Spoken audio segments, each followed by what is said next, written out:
কি ফিলিস্তিন নামটা শুনিয়ে এড়িয়ে যাচ্ছেন? যান, এড়িয়ে যান। কেননা ফিলিস্তিন তো আর আমাদের বাংলাদেশ না। কোনো সমস্যা নেই, এড়িয়ে যান।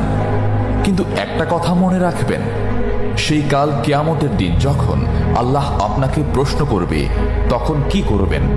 কি করবেন যখন জিজ্ঞাসিত হবেন যে কেন আপনি মজলুম ফিলিস্তিনদের পাশে থাকেননি? জানি উত্তর দিতে পারবেন না, কারণ আপনার নিজেরই জানা নেই এর উত্তর কি হবে। এখন হয়তো বলতে পারেন যে আমি কি করে ফিলিস্তিনে গিয়ে মজলুমদের পাশে থাকব, কি করে এত দূর গিয়ে সাহায্য করব?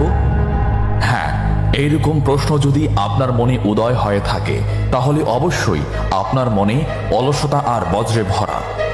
এই আধুনিক যুগে অস্ত্রের চেয়ে পাওয়ার হচ্ছে মিডিয়া, তাই মিডিয়ায় বেশি বেশি করে তা প্রচার করুন। হ্যাশট্যাগের মাধ্যমে প্রতিবাদ করুন। এই ক্ষুদ্র প্রতিবাদ একদিন অনেক বড় প্রতিবাদ হয়ে দাঁড়াবে।